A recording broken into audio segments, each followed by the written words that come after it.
Attendees. Hi, everybody. My name is Alex and I'm Wendy's assistant. She is in her car on the way back from feeding her horses and will be here momentarily. Excuse me while I let my dog in.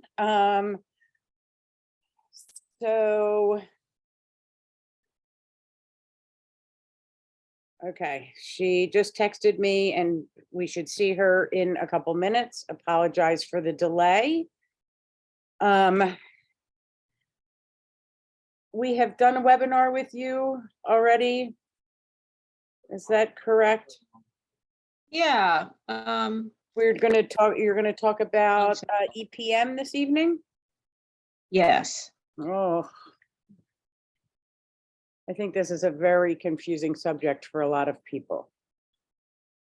Yeah, it's a complicated phenomenon, and there's a lot of misunderstanding about it, and also that affects what owners expect to happen when they treat, and it also affects the strategies that you use to get your horse back to 100%, because that's what we all want. We want our horse to go back to either being safe in the pasture if you have a retiree or an elder, or being rideable, or back in competition. I mean, that's what we want. So it's all about how do you get function back, and there's a fair amount of confusion out in the universe about how you do that. But I've worked with, I don't know, close to 1,000 EPM horses at this point.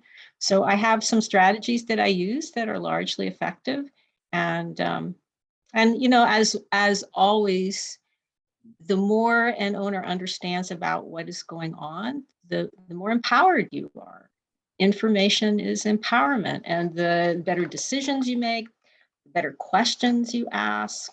So these are all ways to fortify owners just to, be better stewards.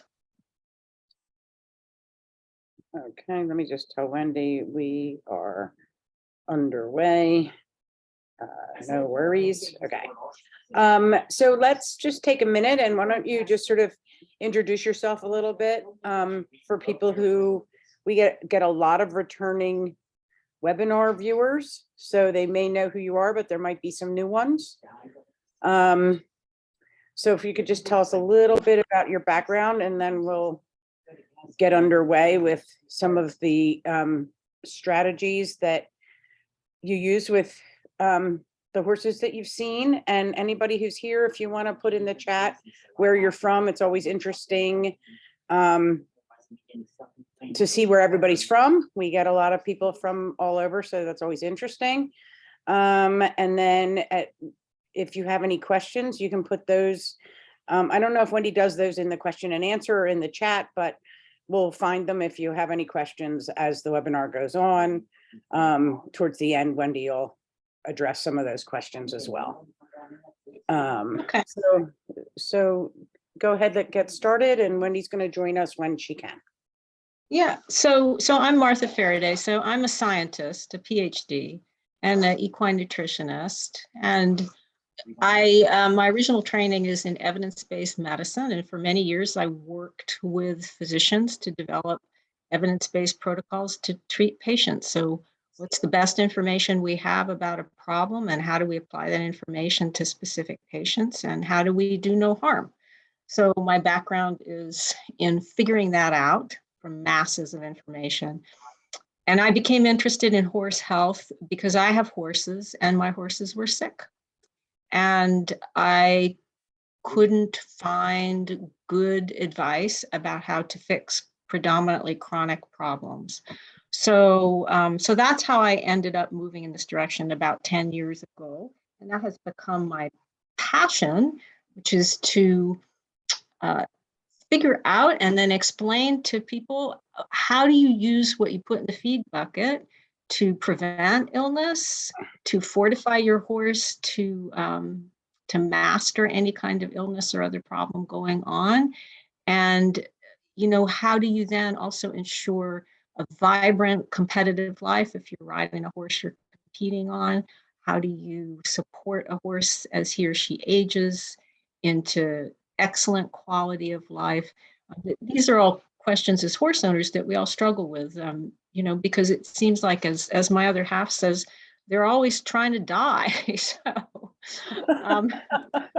horses seem incredibly prone to have things go wrong. So, you know, one goal with clients is to put in place tactics to stop the cascade of things going wrong. And often once you sort of adjust your feeding program and a few other horse keeping things, you know, you find you don't need as many veterinary visits because your horse actually is not getting sick the way he or she used to, or they're not colicking, or they're not foundering. So that's how I got interested in it, completely self-interested. And I was tired of watching my horses suffer and feeling like I didn't know what to do, and no one really knew what to do.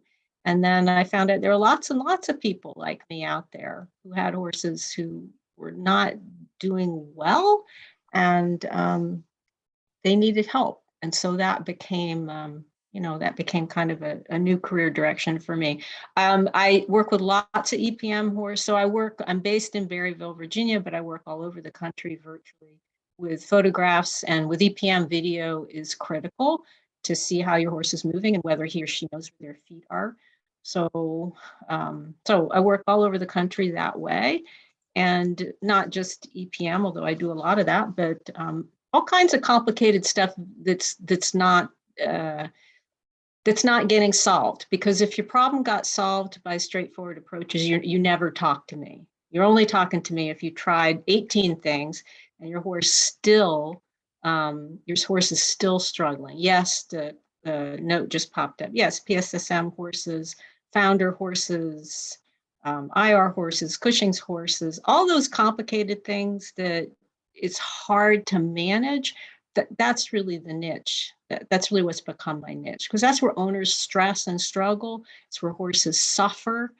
And that's where, you know, you want to help. And there are ways to make things better most of the time. Also work with a lot of horses with chronic foot pain. Wendy is going to have another webinar in a couple of weeks. We're going to talk about laminitis and chronic foot pain. But metabolic disorders, weight gain, weight loss, if anything you can, you know, chronic lameness that comes and goes, you can't get to the bottom of it. Chronic pain, older horses or even younger horses with arthritic changes in the spine and in the joints that are having a lot of pain. If you've struggled with that, you know that our pain management tools for horses are, they're pretty limited what we can do without, you know, ruining their guts. So this is sort of the world that I operate in. And yeah, and how do you normally get your clients? Are they referred to you by veterinarians, or? So some do come from veterinarians. I have a fair number of veterinarians right now referring to me for cancers. I do work with horses with cancers, also cats and dogs, because the tools are the same. You're just scaling down. Cancers, EPM, a fair number of veterinarians refer for EPM, and also infections, intractable infections. So infection where a horse is going to lose the foot or lose the leg. There are really good tools for dealing with that once you get past antibiotics, when that's not working. So I do get that. I get a lot of word of mouth. So the best clients for me, and the most, you know, the greatest compliment is if a current client sends me a new client, a friend who's got a sick horse. So most of my clients come that way. For EPM, last year, might even be almost 2 years ago now, I got involved with a Facebook EPM group that has a large membership, and these are horses that are, most of them, difficult to fix. So persistent or severe neurological issues. And so there was a large number of people I connected with through that group, so they know they can message me and get help with their horse. So that's part of what spawned this webinar. Is you know, what's the kind of advice that I give them? So what do I tell you to do, you know, to help your horse? Because most of those horses are fixable in my experience. That most of them are fixable. but you don't, so I feel like a lot of the time EPM is sort of a catch-all for any sort of neurologic symptoms. Well, Do you, I don't know that I'd agree with that. So I would say, so there's a limited number of things that can cause neurological symptoms. Mhm. So it's a short list. So Okay. if your horse has equine herpes virus, they can be neurologic, type 1, they can be neurological, but they are so sick that there is no question that that's what's causing it. So, so that can be there, but that's a tiny minority of the cases. You can have things like what we call, that's called wobblers, where you have some impingement on the spinal cord of a vertebrae, an arthritic change, for example, or it could be in a young horse who has grown not evenly, and so they now have a vertebrae that is pressing on the spinal cord. That will make them neurological. So those are detectable on X-ray. And if you want to be sure that's why, because the thing about imaging is, this is true of humans too. If we X-ray every horse's back in 100 square miles, probably most of them have abnormalities. Just like if you X-ray everybody's spine who's watching this webinar, we probably all have abnormalities, but we aren't all neurological. So a subset of us have symptoms. So same is true of horses. But you need a myelogram to rule in out wobblers truly, because that's what proves that the signal from the spinal cord into the body is impaired.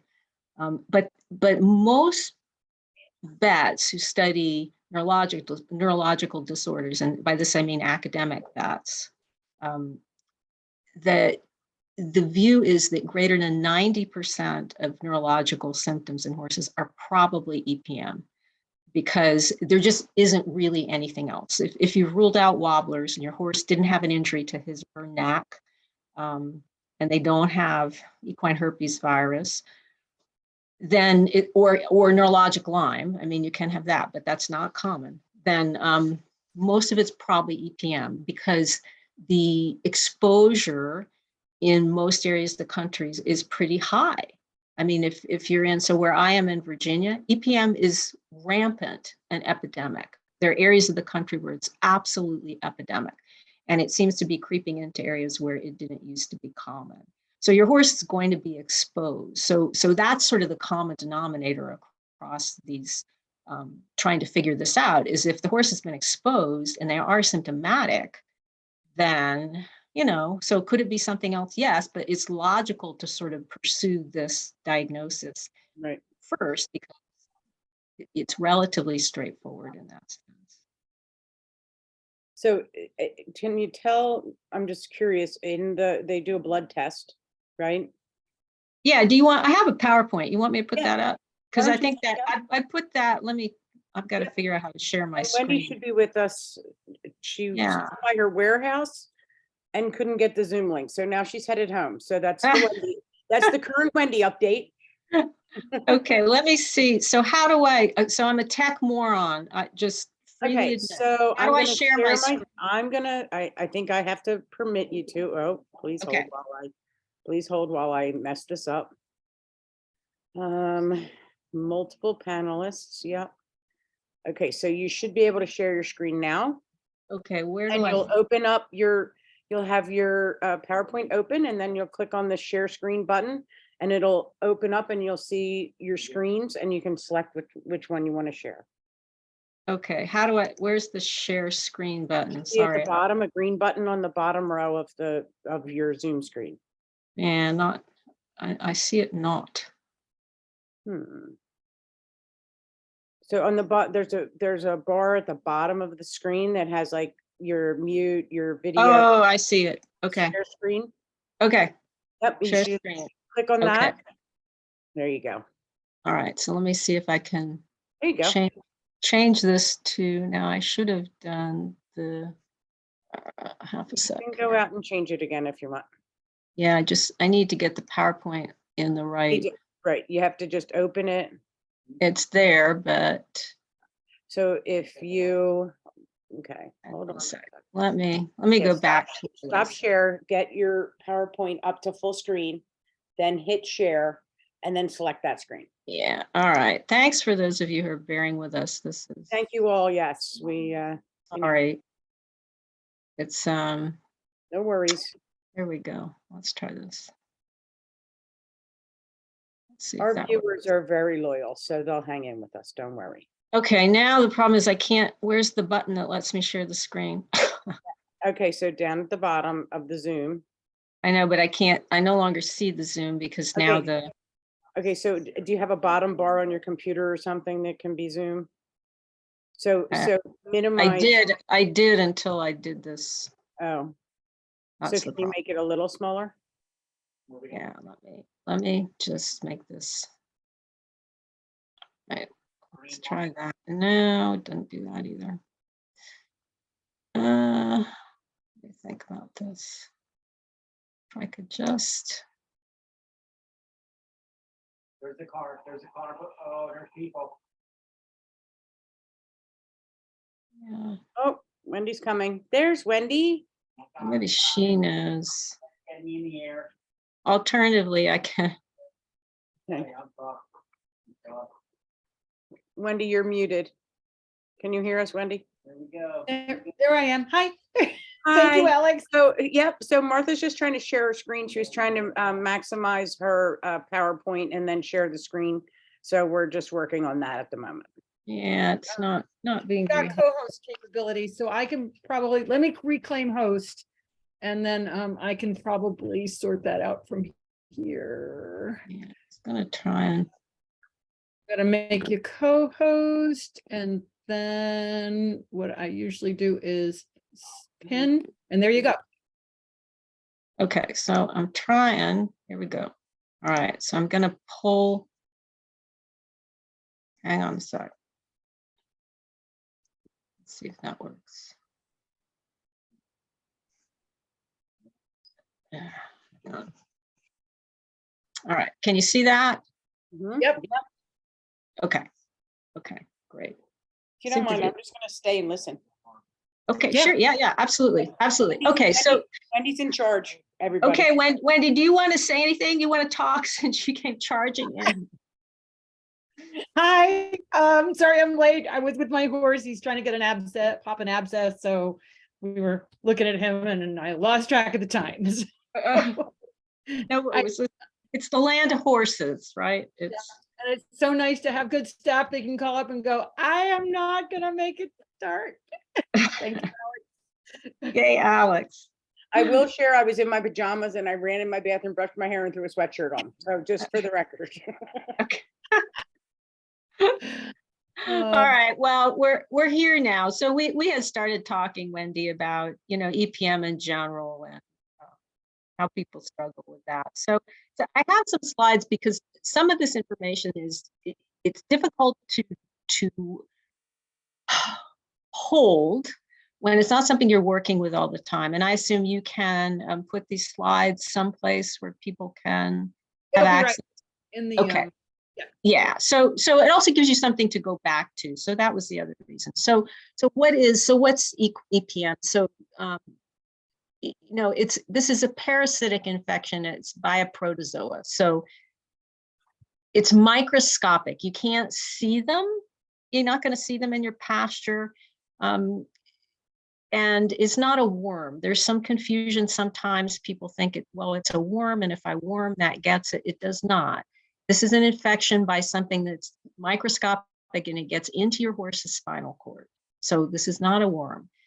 There are a couple different organisms. And if you've had a horse with EPM and you've had a tighter run, you will find, that you'll see these names here, S. neurona and Hugasi. Those are the two most common that are detected on a titer report. They're both in the same family. They're both bad.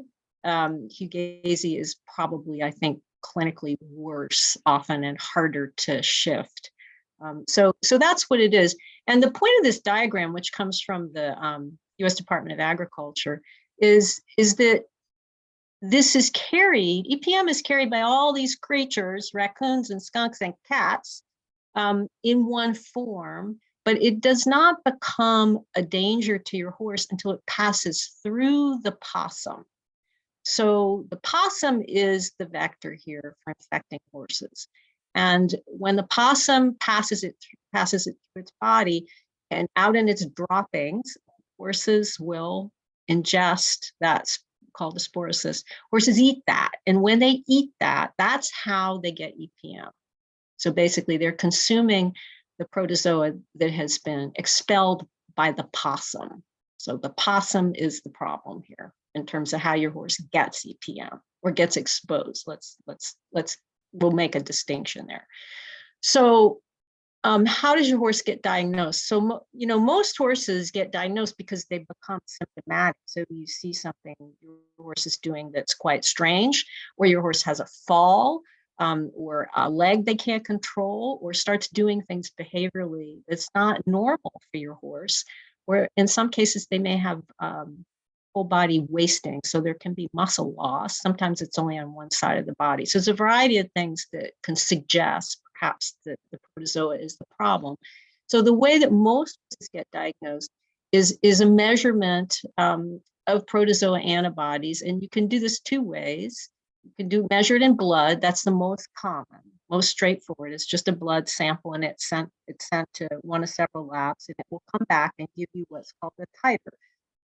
Bear in mind, titers are not a direct measure of how many protozoa are in your horse's body. They are just a measurement of the immune response. So it tells you the horse is making antibodies to the protozoa, which means the protozoa is in the body. This is the most common approach. You can also, if you want to know if the protozoa are really in your horse's spinal cord, you can pull cerebrospinal fluid. So the fluid that's around the spinal cord, a vet can withdraw that fluid and run the same series of measurements on that. That's called the CSF titer. Again, it measures immune response. So if the protozoa are in there, there will be antibodies in there to the protozoa.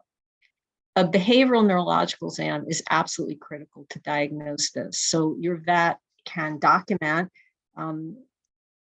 issues in terms of your horse's ability to control his or her body, his or her balance, whether there's weakness, whether there's muscle loss or asymmetry. All of these are part of that that behavioral exam. So how do you interpret this information? Because there's one complexity here is there's a difference between being exposed and actually being infected.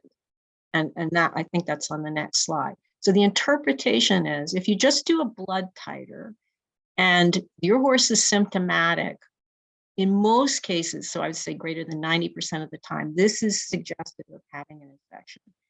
If you have a positive titer in the cerebrospinal fluid, most people consider your horse is infected. But presence of symptoms, if you do a blood titer, is really critical. So you need to know something's actually wrong. So why does this matter? It matters because the concept of exposure versus infection, this is one of the most confusing things about EPM for owners. So I show you that picture of the possum and the possum droppings, and the horse ingests those droppings that happen to have protozoa in them. When those protozoa hit your horse's gut, his gut will start making antibodies.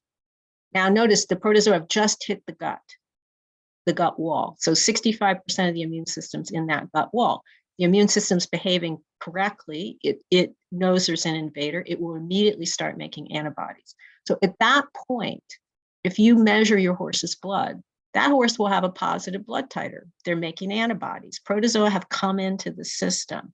They will have a negative CSF titer if you do it at that point. And they won't have any symptoms because why? Protozoa are not in the spinal cord. They're in the body, but not the spinal cord.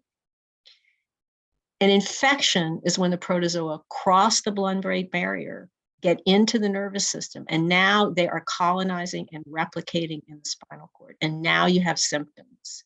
So a horse who has an infection, meaning protozoa in the spinal cord, blood will typically be positive. CSF, if you do it, will be positive, and they'll have a positive behavioral exam. They'll be symptomatic because these creatures are in the spinal cord doing damage, and that's what causes symptoms. If you measured every horse, well, in Virginia here, if you measured every horse in 100 square miles, you would find probably 95% of them have a positive blood titer because We have lots of possums and there's lots of EPM, and horses are constantly exposed. But most of them aren't symptomatic because the protozoa did not get into the nervous system. The horse kept them out. So that's the difference between exposure versus infection. So clients often say, well, but the blood titer is meaningless. No, it's not meaningless, because if your horse is symptomatic and you have a positive titer, that's suggestive of an infection. So this is a cross-section, oops, sorry about that, a cross-section of the spinal cord of a horse. This horse died of EPM. There should be no red and pink here. This should all be creamy white. This is all damage to the spinal cord, meaning the nerves that control this horse's body were very badly damaged, and he was eventually euthanized. So this is what happens to your horse. If it gets very bad, this is why the horse is having trouble with their legs. If you have an infection, you have symptoms. So this mare, and she's in her late 20s, you notice how she's standing. So she's got both hind legs pushed way over to the right. It's the only way she can stand. She doesn't know where her legs are. So she stands like that. That's how she stands, because she can hold her body up that way. This horse was very, very sick with EPM. He couldn't stand at all. If you look at his hind legs, you see this whole hind here has collapsed under him. He's trying to get his other leg under him. This horse was falling regularly. He couldn't hold himself up. He could not control his hind end. This is pretty severe symptoms. So what happens? So why do these horses become symptomatic? So when we say they're infected, what exactly is going on that produces these symptoms? So there's three problems from the horse's perspective, and from your perspective, because you're watching this, and it's hard to watch. One is the signals that go from the brain into the body are garbled. You can think of this as, a frayed electrical cord. So your light is flickering. You plug a light in, but the cord's bad, and the light flickers on and off. So this is the same problem here, because these are electrical impulses in the nervous system. So when the path from the brain to the body is compromised, most typically what you see is the horse can't control their legs. So they can't put their feet where they need to put them. Other things can happen. Some horses lose the ability to swallow. The loss of a tail reflex is really common. A tail gets really floppy. But basically, the signals from the brain that tell the body what to do are garbled. The second problem from the horse's perspective is that the pathways, the signals from the body to the brain, so other direction, are also garbled. So they don't know where their legs are. They don't know where their feet are. So these are called proprioceptive deficits. So, again, we have the same structures in our body. So the horse's body has structures that constantly tell the brain where the horse's legs are in space. This is how they stand and run and jump and do all of these incredible things they can do. No different from us. We have the same structures. So you know where your body is in space, because these structures in your arms and legs and torso constantly are telling the brain, this is where I am, this is where I am. So if that's also garbled, then the horse doesn't know where his or her legs are. And then the third piece of this is very common, is muscle wasting. And this creates muscular weakness. So now the muscles simply aren't as strong as they should be. And so the horse is having trouble maneuvering because they're weak. And you most frequently see this in the hind end. And it's usually one leg more than the other. I'd say 85% of the time that the right hind is worse than the left. And why that is, I do not know, but I've seen that over and over again. So why are these muscle fibers withering and atrophying? You sometimes see it referred to as atrophy. So when the nerves that go into the muscles do not fire normally, the muscles will start to shrink. And this is no different than a spinal cord injury in a person. So when the muscles do not get nerve input that they depend on, they just start to waste away. So most horses have some combination of these three things going on. Every once in a while, you see one that only has one, but typically it's a mix of this. There's garbling from brain to body. I can't put my feet where I want to. There's garbling from body to brain. I don't really know where my feet are anyway. And then there's muscular weakness. Even if I did know where my feet are, my hind end's too weak to actually put them where I want to. So you put those three problems together and you have a major compromise typically of the ability to maneuver in the environment. So this is sort of what I was saying in my, forgive my arrows, which are not fabulous, but this is a very, very basic diagram of the nervous system of the horse. It's like a spider web. So if you take all these nerve endings here and you multiply that times 10 billion, that would be more accurate, but you couldn't see anything. So, again, just the point. So if the brain is sending a signal down here to move this leg, and that signal is garbled, then there's going to be difficulty controlling the leg. And similarly, if the structures around the hock and the stifle and in the fetlock, they're trying to tell the brain where the foot is, but this signal is also garbled, the horse is going to struggle in terms of proprioception or knowing where your body is in space. So that's what happens. So what do you do about it? The only reason I'm going to talk about treatment is because for you, it's very important to understand what the medications for EPM do and what they do not do. And this is one of the least understood points about treating this disorder. And this causes more misery and heartache than I think almost anything else I've seen. So there are some FDA-approved medications. Again, if you've had a horse with EPM, you know this, you've probably seen these names. Those are the three that went through FDA approval. Of the three, Rebalance is the least effective based on the data submitted to the FDA. It takes the longest. There are other medications that are used that did not go through the FDA approval process. There are some alternative approaches as well. Most of those, in my experience, do not work. There are a few that do work. So just to be aware. So, but first of all, the most important question about this is, when we talk about successful treatment, what are we talking about?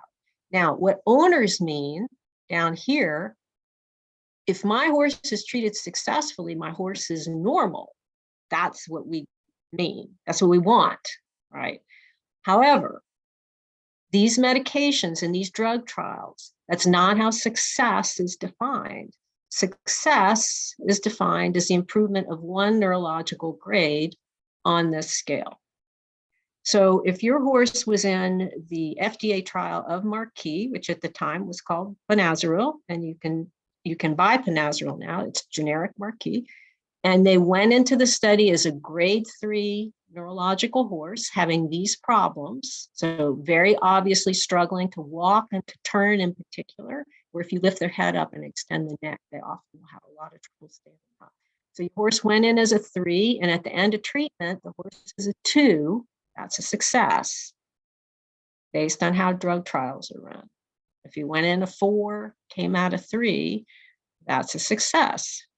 Okay, so just hold that for the moment, because it's important to understand when the success rates of these medications are discussed, that's what's meant, not that the horse was normal.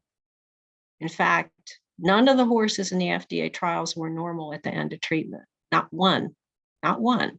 There's a good reason for that. Okay, so how successful, bearing in mind what we mean by that, were these medications? So these trials only ran for 28 days for these Marquis and Protozil. Rebalance ran out to 9 months because they just didn't get better. So at 28 days, about 60% that got Marquis were improved by one neurological grade. At 28 days with Protozil, about the same, about 60% improved by one neurological grade. You often hear it said these medications are 60% effective. That's accurate, but what that means is 60% of the horses improved by one neurological grade. Not 60% of the horses were 100% at the end. That's not what's meant.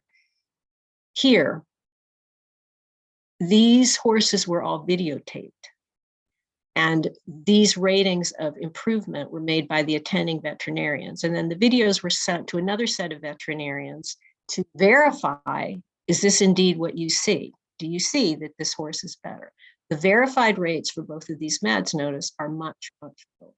So a second set of vets looking at these did not agree that many horses improved by one neurological grade. Okay, Rebalance is the worst. It took up to 9 months and the lowest percentages of improvement relatively. So here's the thing. None of these horses who had these meds, and this includes those who at the end of the trial had a negative blood titer, and all these horses had CSF and had a negative CSF titer. So they're no longer making antibodies. They don't have any protozoa. Protozoa are long gone. None of them are normal at the end of treatment. Okay, so this fact is the most troubling thing about how EPM is approached. So why? How can this be, right? Because these medications stop the protozoa from replicating. The medication's job is get rid of your protozoa, get them out of your horse. They do not repair the spinal cord. So whatever damage your horse had, the horse still has at the end of treatment. And treatment is not a guarantee of restoration to normal function. So some horses do recover on their own over time, but many do not unless you directly target the nervous system and support it. So the whole reason for talking about these medications, and we could spend the hour on that, we could spend half a day on the different meds and the pros and cons of the data that are out there, but that's not the point of this. The point of this is you need to grasp if your horse has EPM. Yes, do you need to treat? Yes, you've got to get the protozoa out of your horse's body because you've got to get them to stop damaging the spinal cord. The longer that goes on, the harder it is to fix. And the medications will do that, but they won't repair the damage. They won't. And in many horses, that requires separate steps. And that's how I got interested in this, because I had 5 horses and they all had EPM and they all recovered completely with the approach I'm going to describe. Okay, so what do you do as an owner? So your horse has EPM, your vet has demonstrated to you with a behavioral exam that the horse is neurological, and usually you know that. You have medications on hand, you're going through a treatment protocol. Okay, so all that's fabulous, needs to happen. What do you do? What else do you do? Because now understand the meds won't fix him. They won't fix him. They'll stop the destruction from ongoing, but it will not fix the spinal cord damage. So inflammation is your enemy. I mean, with pretty much everything that goes wrong with horses and people, inflammation is the enemy. So for horses with neurological symptoms, inflammation will block your horse's ability to repair itself, and it also will make symptoms worse. So the more inflamed your horse is, and this is, again, if you remember that cross section of the spinal cord, that's rampant inflammation. That's putting pressure on all those nerves. If you pressure nerves, then they're not going to be able to send a good signal to whatever part of the body they're in charge of. So that's why inflammation, you just sort of always have that in the back of your mind. Anything that pushes inflammation up potentially will make your horse more symptomatic, or at the end, I'll talk a little bit about what we call relapses, and it's often inflammation triggered. So what are you trying to do for feeding? So the way that I approach this is what I call an anti-inflammatory diet. So you got to get everything out of the feed bucket that is inflammation promoting. So soy, corn, wheat middlings, which are common ingredients in many feeds. These are all extremely pro-inflammatory in the sense they're very, very high in pro-inflammatory omega-6s, and they're very, very low in anti-inflammatory omega-3s. So eliminating those and taking other things out that have toxins in. Soy, unless it's organic, which is very difficult to find in this country, is all contaminated with Roundup. In fact, it's the vector for Roundup actually being in the world's food supply. There's virtually nothing you can analyze anymore that doesn't have Roundup residue. So there's pesticides in soy. The horse doesn't need that, in addition to the fact it's extremely pro-inflammatory. Beet pulp, there's aluminum in beet pulp. It's contaminated, all of it. I've had many of them analyzed. They're all contaminated because in the process of removing sugar from the sugar beet, which is a chemical extraction, there's an aluminum residue left behind. So beet pulp's a lovely food in lots of ways, but a neurologic horse doesn't need aluminum. So removing toxins from the feed bucket. What I have seen many, many times is that some horses, when you do this, just take all this stuff out, in very short periods, like 7 to 10 days, will improve by 1 neurological grade. And so why does this happen? Is this magical? No, you knock some inflammation down. That took some inflammation out of the spinal cord. That gave your horse better control over his or her body. That's all that it is. It's getting rid of inflammation, because that's always going to be the culprit here. So that's basic. I consider that foundation diet. Actually, it's the kind of diet I put all horses on, no matter what the problem, because inflammation is never good. I mean, it's always going to make whatever your problem is. If you're foundering, or you have arthritis, or whatever it is, PSSM, it's always going to make it worse. So what do you do? What else do you do? So this is restoring neurological function, working from the inside out, meaning how you feed.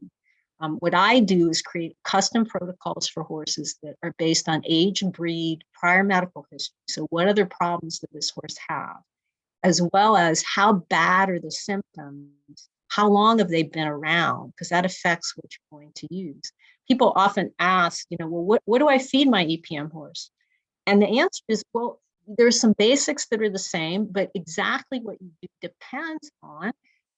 It depends on your horse. So if you have a 6-year-old quarter horse who's cross cantering and gotten kind of spooky, that's completely different than, let's say, a 30-year-old retiree draft cross who was misdiagnosed for 3 years because people thought he was just arthritic.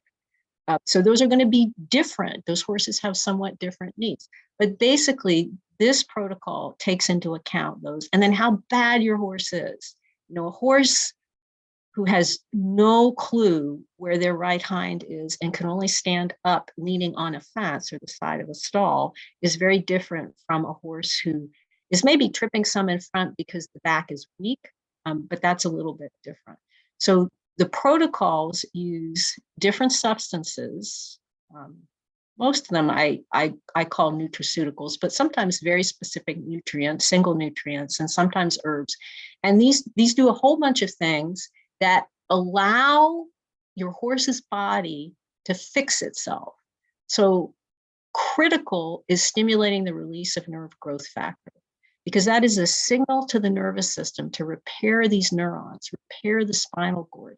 And as these repairs start to take place, what you'll start to see is your horse begin to regain strength and function. So those are critical.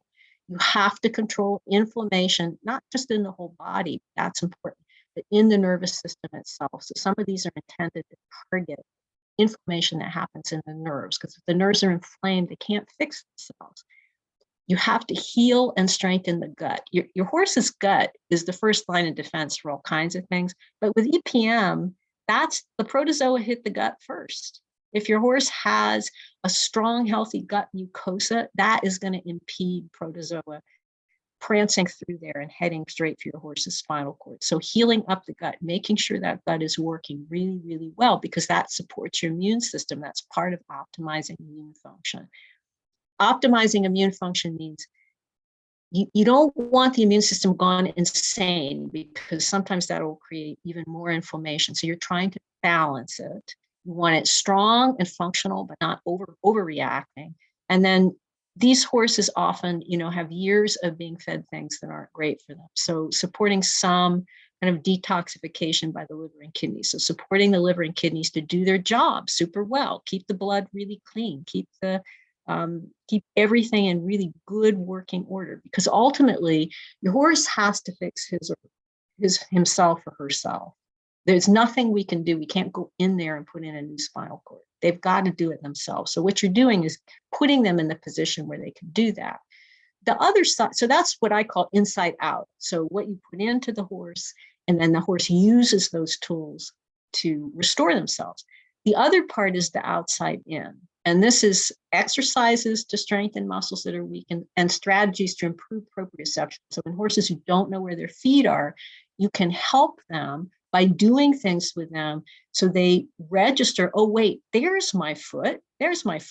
So there are exercises and movements to do this. Wendy's pads, the Murdoch pads, can be very helpful to remind horses where their feet are. And there are other kinds of systems that I also use that are wearable systems, but it's the same idea. So you're trying to reteach the nervous system. Where's my body in space? That's part of the nervous system recalibrating itself from the state of chaos. So I have just a couple pre-post examples for you to have a sense. So this horse, you can see, massive muscle loss here on the right side of the hindquarters. This is kind of classic EPM, asymmetry. Sometimes you see all over wasting. I'll show you a picture of that too. This is fairly classic. There are very few things that cause this. I mean, if he had a really bad injury up here, but he didn't. He had bad EPM. So here we are post-rehab using the strategy that I described to you. He was an older animal. This took quite a while, but he did regrow all that muscle and regain normal function. This pretty mare, so she had more of an all over wasting. You see how thin she is up here? See, you can kind of see her hip bones. You can almost see her ribs. She's got very little top line. She just looks really bony. This is only 6 days later. This has just taken the inflammatory stuff out of the feed bucket. That's the only difference in these two pictures. I don't even think she had meds yet. She may have, but profound difference in a very short time. Just from cleaning up her food, she started to fix herself. This mare that I showed you earlier, she did straighten up. So here she is. She's an older lady, so this took a while. It took a while to get her there, but she did get herself there. So relapse, return of symptoms. Okay, so this is sort of the horror story of going through this experience with your horse. So you go through this, the horse is diagnosed, the horse is treated, you do all the things you're supposed to do. Rehab inside out, you rehab outside in, horse is fabulous, you're back riding or doing whatever you're doing. And then you notice, you think you saw him drag his right hind again, and that's how it started before. And so this is the most alarming thing, I think, that happens to owners who've been through this. So the question is, what is going on? Why is he, how can this be? So he was fine and now he's not fine, or I think he's not fine. So two things happen to these animals who have been through some kind of recovery and who look like they're 100%. One thing you have to remember about horses, and Wendy knows this, horses are masters of compensation. Masters of compensation. So your horse can look completely normal, fully recovered. You can be back to jumping 2-6, whatever you were doing, and he's powering through it. And you can't detect anything wrong. And he could still have some level of dysfunction that's subtle. And because he's an athlete or she's an athlete, she's coping. He manages it. She manages it. And you don't really know until something happens that triggers inflammation. And inflammation, what inflammation does, if your horse has any unresolved nervous system damage, inflammation will reveal that. And so what frequently happens, last summer we had a heat wave in large parts of the country. My phone started pinging. In a 48-hour period, I probably had 14 people whose horse had been fine, and now the horse is a wreck, dragging a hind leg, having trouble standing, can't stand straight, back to spooking like a maniac. I mean, just, so why? Because the temperature soared. That massive weather change triggered enough inflammation to show that these horses had some unresolved damage, even though they look pretty normal. Vaccines are common triggers of symptom return, not to scare you, not that you shouldn't vaccinate. There are strategies around vaccinations that you can use to limit inflammation and kind of buffer your horse from that, so you can safely vaccinate. But again, I get lots of calls around, well, I did a 6-way and he's on the ground, he can't stand. So you just want to be thoughtful and careful about how you do that. Sometimes some people report issues with worming. That's not always true. There are alternate strategies for worming in compromised horses that you can use, and we can knock their parasite load down really, really far in order to either then worm, so you don't have the toxicity of a big die-off, or perhaps you can postpone worming for a bit until your horse is better.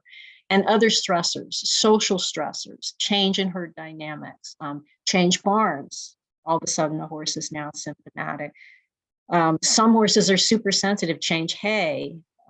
But usually there's a detectable stressor, or just started hauling again. That's another one. So fine riding at home. I hauled him away to to do something. When he got off the trailer back at home, he's weak on the right again. Okay, so he's got unresolved damage. So the answer there is you keep supporting him until he fixes it. Most of them will fix it. The other possibility when the horse has this symptoms come back is, of course, that they're reinfected, because if they're in the same environment in which they originally got infected, then, on a daily basis, they're probably re-exposed to the protozoa. So they could have a new infection. I mean, that's always possible. It's very difficult to pull apart these scenarios, though, because protozoa titers, they don't behave the way a viral titer does, or for example, a Lyme titer does. So with Lyme titers, pretty reliably, if you treat, the titer will go down, and you can sort of that helps you understand, how's my horse in terms of infection. Protozoa titers may not do that. And if you pull titers on a bunch of horses, you'll find a lot of them have high titers and they have no symptoms. I had everybody done in my barn a couple of years ago just because I was curious. So I had 2 with pretty high titers who didn't have any symptoms, and I did not treat them because my interpretation was, you've been exposed. I know you're exposed. We have possums prancing through the pasture at night. But you're not infected. There's nothing in your spinal cord, so I'm not going to treat you. The horse with a moderate titer was the one who was symptomatic, and I did treat him. So titers don't necessarily tell you about reinfection. So that's hard to pull apart. And obviously, both things could be going on. Your horse could have been reinfected, and also there could have been something that triggered an inflammatory change. And so you can have the 2 going on. So it's as a practical matter, it's very hard to know when symptoms come back. Is it a new infection, or is it because of the stress? If it's a sudden onset in response to something like a weather change or a vaccine, it's typically the inflammation from the stressor, and those horses will go back to being fine if you help them with the inflammation. So what do you do to prevent that? Because, well, again, once you've been through this once with a horse, you don't want to do it again. You really don't. And again, sort of the logical things, keep the immune system really strong. So they should stay on, in my view, they should stay on an anti-inflammatory diet, keep the toxins out of the feed bucket, keep the immune system strong. You've got to support optimum gut health. Again, it's your first line of defense. I mean, if your horse takes a mouthful of protozoa tomorrow, that gut mucosa is your first line of defense in terms of whether the horse actually becomes infected or not. Many horses do better in terms of maintaining their function if they continue on some level of nervous system support. I tell clients who compete in particular, because that's a stressful lifestyle. You're hauling to competitions and you're showing and you're doing all those things. You're better off just maintaining your horse on some level of support to prevent a reappearance of symptoms if you want to keep performing. The other thing is just be incredibly vigilant for early signs that might mean reinfection and take action. Don't wait. You know what happened before. Don't wait. The longer you wait, the more potential destruction is done to your horse's nervous system. So this is the last informational piece of this. So this is my favorite EPM story of all time. So you see this mare and this filly here. So I may have some of the details not quite right, just because this was last year sometime, and there have been hundreds of horses since then. But this mare was pregnant when she was diagnosed, and I think she was around 9 months. And she decayed very rapidly. She got incredibly weak, and then she lost her ability to push food to the back of her throat. Her tongue didn't work. So here she is in her phase of pregnancy where she should be eating like crazy. I mean, if you've ever had a pregnant mare in that last trimester, they should eat and eat and eat and eat. She can't get the food to go down her throat. And she's now weak. She's having a hard time standing. So somewhere in there, her owner crossed paths with me, and we put her on the type of protocol I've described. So this mare was so determined. And if I think I'm having a bad day, I always think about this mare. Here she is, her body's screaming for calories. She can't get food in her body very easily. What she did was her owner made her big vats of mash, and she would jam her head into the feed bucket, like almost submerge her face, so she could get enough in her mouth, so she could get some to go down her throat. This is how she kept herself alive. She did that while she's weak behind. She's having trouble standing, but she was going to have this baby. That's just what was going to be. Then she loses her sight. So now she can barely feed herself. She's incredibly weak and she can't see. So here you are, right? So easy for anyone to give up in this scenario. For the mare to give up, if she had given up, no one would have said anything. They would have said, no one, no being should be asked to struggle like this. The owner could have given up at any time, but she loved the mare and she wanted her alive and she wanted the baby. So they persevered. So as she moved through those last couple months of pregnancy, she slowly started to regain her strength. She did regain her ability to use her tongue. She was able then to eat. And then she got her sight back. And then she delivered that filly right after that, a healthy filly. And if you look at her face, because the owner sent me this picture and I said, wait, she looks like she can see. Can she see? She said, oh yeah, she got her sight back. You look at her face and look at that baby. She says, that's my baby. That's why I did this, for this baby. So if you're having a bad day, it's nothing compared to what this animal went through. And the baby is fine and the mare is fine. So there are miracles everywhere all the time. And I always go into these situations from a state of hope, because if you don't, you won't try very hard. And if her owner hadn't tried everything, she wouldn't have made it. She wouldn't have made it, but she did. There's some references here. The drug information I mentioned, these are publicly available data on the FDA website. They're also on the pharmaceutical company website. So they're the references there. You can look that up if you want. So it's not my data. These are data reported to the FDA. And that's it. Wow. We did have a question. Yes.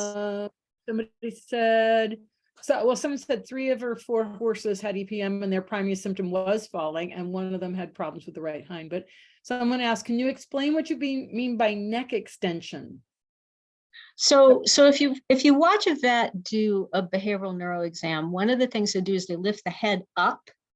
So if you lift your horse's head up, it's much more difficult for them to balance. So they will lift the head up and walk them forward. And sometimes you'll see them struggle with that. The more extreme version of that test is you do that and then have them go down a hill. If you don't know where your feet are, that is really hard to do. So that's what's meant. So when that head is elevated, that's what they do to see. Okay. And have you seen obsessive circling as a symptom? Yes.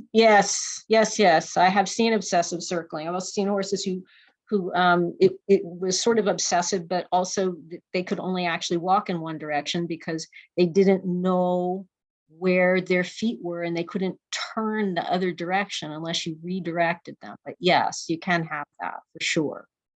For sure. Someone else is asking, is there EPM in Quebec, Canada? In theory, no, but I have a couple clients in Canada with horses who surely look like they've got EPM and they don't have wobblers. So, anywhere your horse has ever been could be a source of infection. Also, if you have hay that came from a place that does have EPM, it can be contaminated with possum droppings. So it's possible. There are really complicated cases where the horse came from you'll have a horse is in an area there is no EPM, and then eventually if you work backward, you find out, well, 3 or 4 years ago they were someplace where there's a lot of EPM, like Texas, and they probably had it then. So I think Canada. I guess the corollary question is, can a horse have EPM but not have symptoms unless there is a trigger, which then puts them into full-blown EPM. Yes, so they can carry it around. So this is the difference between exposure versus infection. So a horse could, I mean, this is the part where, you know, you just don't know. So if money is no object and you want to really find this out, and you're in an area that has a lot of EPM, you could do a titer every 4 months on all your horses and track them. And I'll tell you right now, if you have a lot of EPM, they're all going to be positive at one level or another. But probably most of your horses aren't, they're probably not, please God, not symptomatic. So what happens is, if your horse is exposed in an environment where there is exposure, then they have them, they're present in the body. And when they experience a stressor, what can happen? And I've had clients who, this is tragic. I've had clients who've had this happen to them. They go see a horse, they ride the horse, they buy the horse is fabulous. The horse gets on the trailer to come across the country, gets off the trailer at the new home and collapses in the driveway. So when they saw the horse, this happened to me. Happened to me on a horse I went to do a test ride on. I just remembered, I'd forgotten that. It was such a terrible experience. So yes, because that stressor, if you get a little immunosuppressed, remember the protozoa for infection, they've got to get in the spinal cord before they cause symptoms. So the protozoa are sort of in the body, stress the horse enough, the immune system is not quite vigilant enough, and they cross the blood-brain barrier, and now they start to cause damage. So major stressor definitely can provoke that. The horse that I saw, I had video, and I had actually, because I'm so paranoid about EPM, I had a local vet down where he was, go through a behavioral neurological exam and pull a titer, and the titer was moderate but not impressive. And the vet said, I said, push him. She pushed him. She said, there's nothing wrong with this horse at all. He's not neurological at all. I drove down to see him 4 days later. He stepped out of the barn and almost fell down in the barnyard in front of me. He had no right hind.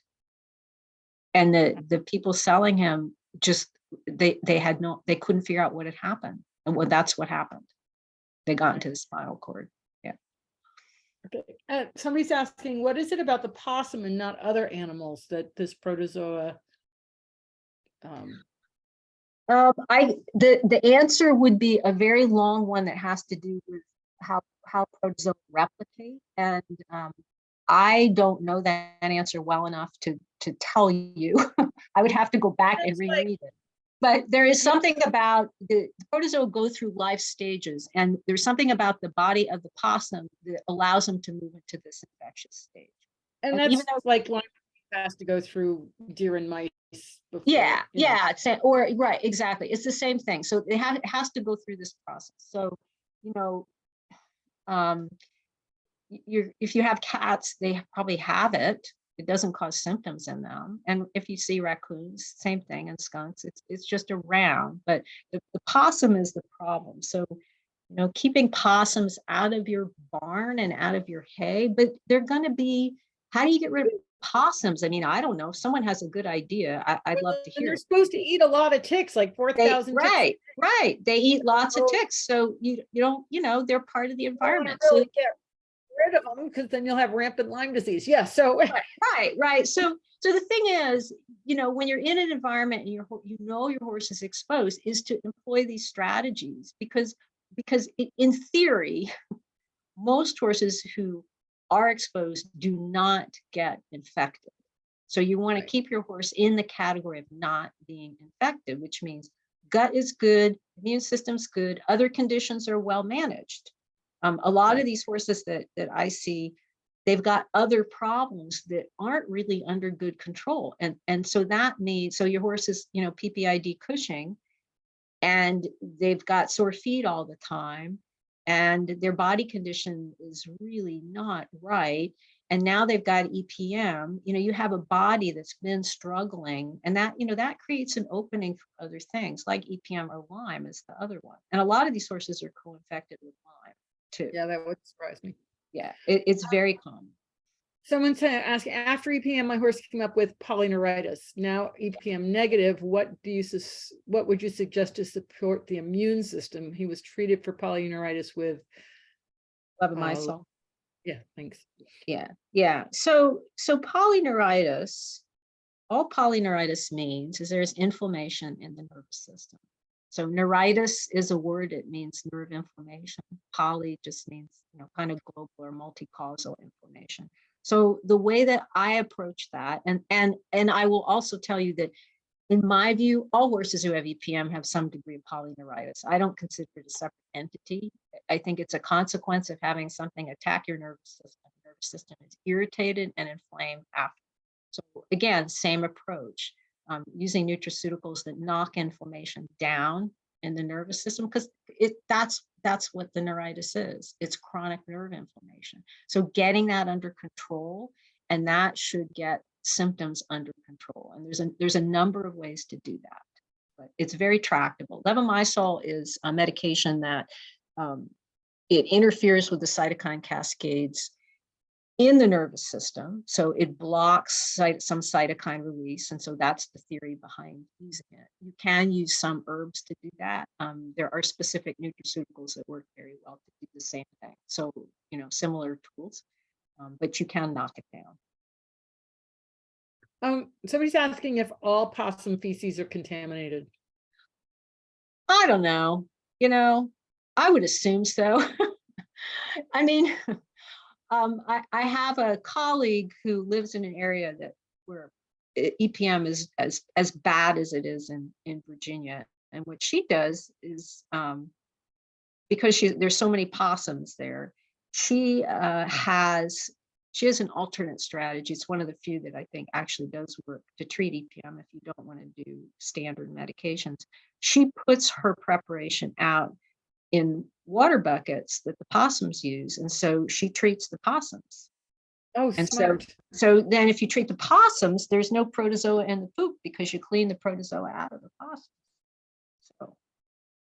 possum. Someone's asking if they can contact you about using this PowerPoint. Your contact information is right there, so guys can use her email address. Yeah, so just contact me. So if you want to use the slides, I kind of would want to know how. I mean, what I would suggest is just share this webinar with your friends so that they can watch it. And you can email me, or honestly, you'll get a faster response on Facebook Messenger if you have specific questions. Oh, there you go. Okay. About your situation, because people often, your horse's history is very important to understand what's happening now. And and when people ask for help, I'm always going to ask you for the same stuff. I'll tell you right now what I'm going to ask you for. You can send me this by messenger if you want the fastest answer. Email, I'll get to it, but it's slower. I need your horse's history. How did this unfold? How did you come to look for this as an explanation? How was your horse treated with what and for how long? What are your current symptoms that you're concerned about? Other medical history your horse has. So all of this is important context to understand how your horse is now and what we might need to do to help him or her. I want pictures of your horse from the side, both sides, and from the back. Why from the back? I'm looking for subtle asymmetry in the muscles of the hindquarters, which is very common. From the side, I want to see body condition, and I also want to see how he or she stands. Can he square up? Can she square up? A lot of them can't, even post-treatment. I want video of your horse walking forward and then backing up slowly in hand. So the best way to do this is prop your phone up, video your horse, walking away from the camera, turn him around or her around, walk toward the camera, turn around, walk away from the camera, and then back up toward the camera. This will reveal some of the subtlest neurological problems, because your horse, if you back a horse up, he can't see where his feet are. She can't see, so she doesn't know where her feet are. You're gonna know. The walking forward is very helpful to look at tracking and spacing between the feet, and the walk is the most revealing gait of all the gaits. It's the most revealing. People send me videos of horses trotting and cantering and doing all kinds of things. I want to see them at the walk. It's there at the walk. I'm telling you, it's there at the walk. It's there at the walk. If it's there, right? Because, and there's no suspension. They can't use any kind of. Right. And you momentum. can't use momentum to cheat, right? Because that's Right. the thing. So if you ask them to walk and slow, again, slow is better, because if you're moving slowly, you have to think about, where is my foot? Where am I putting my foot? Can I put my foot where it's supposed to go? Is my leg weak? And I know you can often tell backing up if it's primarily a weakness problem in one leg or the other, or if it's primarily proprioceptive and they don't know where it is, or if it's a mix. You put all of that together. So I'm going to ask you for that. And then I'm going to ask you everything they eat. And in most cases, I'm going to tell you to stop all that and start with something else. So that's what I'm going to ask you for. So I need pics, video, horse history, broadly explained. And based on that, I can tell you how I would approach this for your specific horse and how your horse looks right now. And I think that that kind of addresses the last two comments that we have there. It's like about specific food and supplements. I think bottom line is you've got to start with an anti-inflammatory based diet. And you know, that's, I think so many people want to add something to what they're feeding instead of looking at what they have to take away that's causing trouble. So the most powerful approach in my experience, and it's not just for EPM, because all the horses I see, I put on a similar diet in terms of getting bad stuff out of the feed bucket. That's powerful. So if you do that, and then we use targeted supplementation, that is going to be your fastest route to fixing your horse.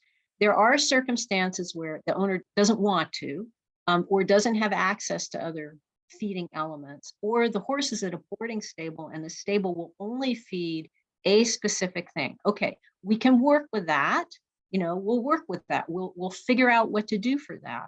But if you can fix the food, it's not only going to pay off in this circumstance, it's going to pay off over your horse's lifetime, because all kinds of other things will not go wrong. They won't. You have to trust me on that, but they won't. So doing that, and supplements work better if they're not fighting an uphill battle.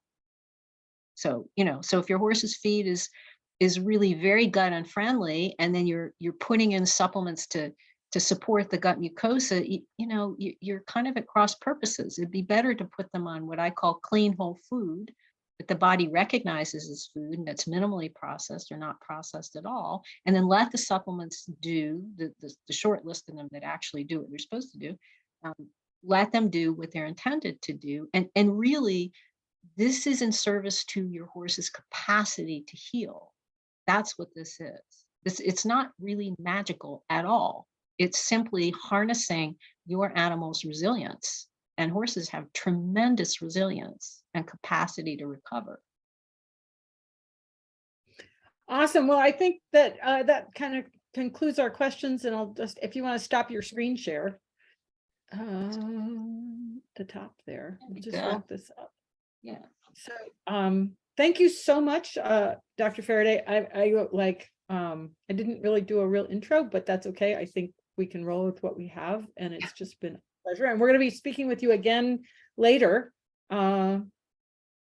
this month, I think. In 2 weeks, I think, on laminitis and chronic foot pain. So if you have been plagued, you have a horse plagued with chronic foot pain, I feel your pain, I feel his or her pain. There are strategies for that as well. It can be one of the hardest things to manage. Yep, and I agree. This is one of the clearest and most concise talks I've heard about on EPM. EPM is another one of those like mystery things, but you have made it very clear and understandable. So I really appreciate how you. So that was my goal, for you to walk away empowered, right? So you understand, because you'll find most owners don't understand, and it's not well explained in my experience. Right, it's exactly right. Right, it's just not well explained. It's actually not that complicated. Yeah, awesome. So the right, well, thanks, webinar is on the 31st of January at 6 p.m. Yeah.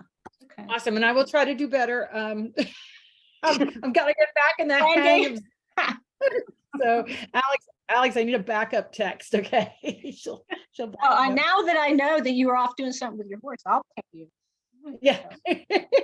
So if you have an EPM horse and you need help, please messenger. The picture is me with a white horse. Messenger is the fastest way to get help. So Awesome. All right. Thank you so much. And everybody have a thank fabulous you. Appreciate it. Thanks so much, everyone. Take care.